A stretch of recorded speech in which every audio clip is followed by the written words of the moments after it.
Hi guys, hello, and welcome to another video with Sprinkle Builds.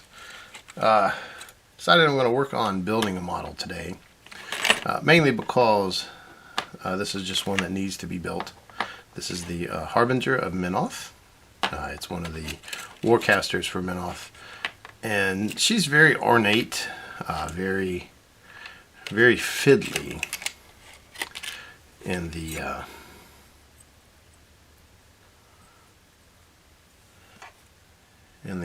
sort of thing here. Boy, that's going to be exciting to build, isn't it?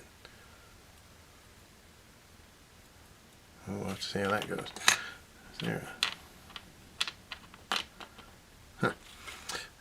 But as you can see, she's lots of these loopy metal pieces, which is really, it's both very interesting and very challenging to build. So that was there to absorb some moisture. She's on a rather large base. But the way it works is you'll have these three guys. One, let's see, two, three. You have these three guys who will be holding these three chains, which will be holding down the young lady who is the avatar. Here's her booty and her belly and herself. She's an interesting character. One could almost argue the Christ figure for Menoth, where she has a direct line to Menoth, the fire god, and direct line of communication with him. She's died and come back to life. You know, she's very New Testament-y. But she's got this really big, I don't know if you can see it on the bare metal. You can see the ornate banner here, which will be really fun to paint. This pole for the banner, you know, it's kind of interesting. This is a, I don't know if that's supposed to be the pole or not, because if it is, I'm going to have to do a lot of straightening on it. But it looks like there's, if not spots that need to be trimmed off, then I may need to reinforce that with brass rod, or else it will just bend all over the place. But got big road pieces. She's got the Space Marine level pauldrons. But yeah, and so, you know, this will rest on the ground, and the three yeomen here will help keep her grounded. Grounded. But anyway, I've got my little pin vise here. If I can get it out. There we go. That's what she said. Pin vise. Got another pin vise with like a 0.5 millimeter drill. This is the almost 1 millimeter sized drill, which will be good for pinning the body. I'm going to have to pin her to her body, or else she just will not stay, because that kind of join right there, just to be held by super glue, is not possible. But yeah, alright, well, I'm going to build on this for a little while, and I'll show you what I managed to build up once we get there. Alright, I'll see you in a bit. Alrighty, here it is, day 2 actually of the build. I spent most of yesterday scraping the mold lines off of this poor lady. She has quite a bit, and today I clipped off the little rope, this kind of square flat flagpole they had, and put in brass rod. Had to drill out the flagpole. I did about a 1/4 inch of drilling there, and I went in as far as I dared down here on the bottom, because I didn't want to drill through it, ruin the detail. I had to carve out the hand here to get it to where she could hold the brass rod. And still, if you notice, there's a little bit of foam packaging there that I used to glue not only her hands onto the banner pole, but also you can kind of see there's some in her waistline there, which I will go back through and I will pick out with both a hobby knife and tweezers to do that. I read that up on a website where a guy had used a little bit of the foam packaging, just the stuff you get the models in, and with the super glue melts that foam plastic, and then when it solidifies, it's not as brittle as the super glue bond itself. But for this model is really finicky to put together. I mean, I put these pieces together, and they're the easiest pieces to put on. It's not that big of a deal. Honestly, the hardest part was to clip this and then put in a new flagpole into the flag there. And that was made very much easier by this. This is to me is a little build your own hobby drill, which I did yesterday. Because I started pulling this lady out after I made the video yesterday. I pulled her out and I was like, oh crap, this is going to be way more difficult. And I don't know about you, but when you're drilling with a pin vise, and you've got to go more than, like, say, a 1/4 inch deep into metal, it becomes a real pain in the butt, because you got to sit there and you drill, and well,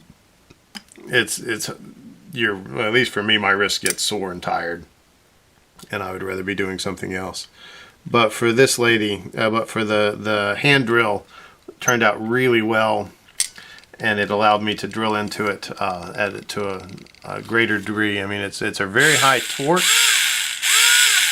but low rotation. Like it's not a high speed thing, and so that worked really well for me, because then I could drill, and I wasn't really worried about, say, like when I was I pinned this arm with the same diameter brass rod that is right here, and drilling into that little arm thing again. I had to worry about drilling through, coming too far out, and ruining detail, which, granted, it's going to be covered up by her Space Marine pauldrons, which are totally not Space Marine pauldrons, because that's going to cover up that whole arm area there.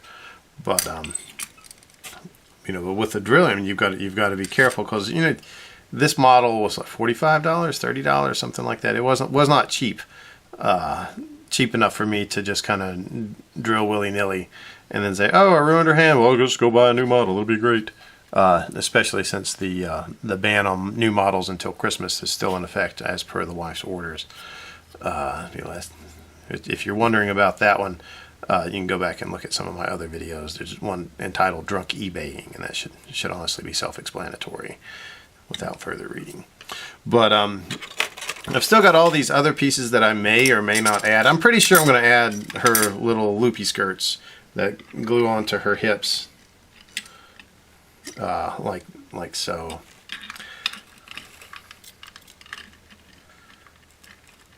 However those go on there.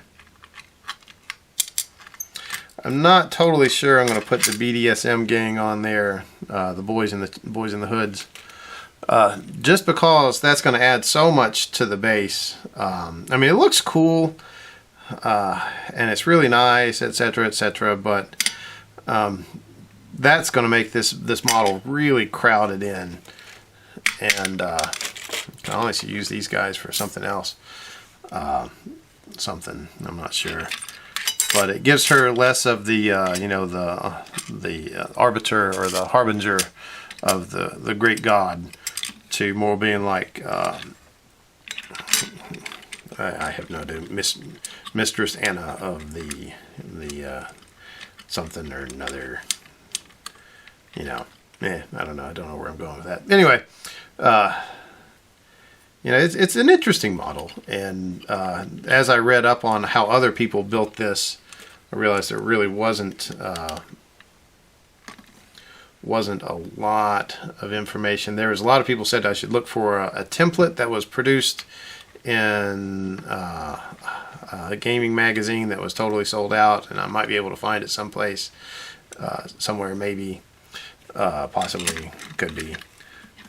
And let's see if I can look better on that side. Nope, it won't.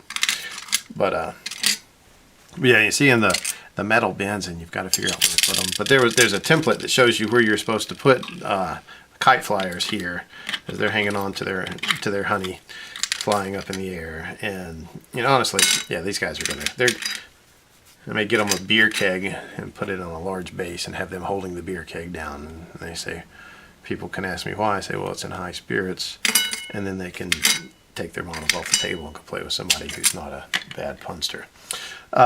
What I kind of want to do is get some cloth onto this, some green stuff cloth onto the banner pole. Kind of wrap it around, maybe wrap it around her hand, especially kind of the underneath part, just to give it a little more stability and give it a little more definition. I also have, what did I just do with that? Have this really low gauge wire that I may pull some off and wrap it, just wrap the pole, and just to give it more visual stuff, busyness. There we go. And I can paint that whatever. I can paint it as rope, or I can paint it as wire, amazingly enough. But we'll see. I've still got a little bit to do on that, and then I'll probably put rocks and sand on the bottom and prime her up. If I do add these on at a later date, they will be on. They will go on after the base is painted and after I have painted this interior part. I'll probably paint them on their own and then glue them on. Does it go on back on the booty part of their hips? I guess it does. It makes more sentences to me, I guess. No idea. But yeah, this is a very, very finicky little model. It's very pretty. It's going to be a lot of fun to paint. I'm going to have to go in and I may have to get a little green stuff around her waist just to fill the gaps. It was, again, it wasn't a very good fit here. You know, you could either get it to fit all the way on the back or all the way on the front. She evidently does her leg exercises. She's got some beefy thighs, which is a good thing, in my opinion, a good thing. Don't skip leg day, ladies or gentlemen. Anyway, I guess that's a good update for now. I'm going to go and trim up. I've got this plate here actually, so I can roll the green stuff out on it and get a nice smooth finish for cloth, and then just do a little bit of ribboning on there. Anyway, I'll post another update. Well, I'll add to this video in a little bit. Alright guys, as you can see, I've gotten all this stuff kind of tacked on. I did end up putting on her frilly skirts because I realized I could get them to where I could still access the interior parts of the model and paint them. So now she looks super cool. Got her pauldrons primed. So honestly, the next step will be to paint her up. And I'll just be doing the same thing I had done before with the Menoth bases, etc., etc., as I get her filled up. So I guess this video is done. The next video will be to paint her up. Though I don't know, maybe I'll just do a start to finish build to painting video for this one, and I'll make a separate video for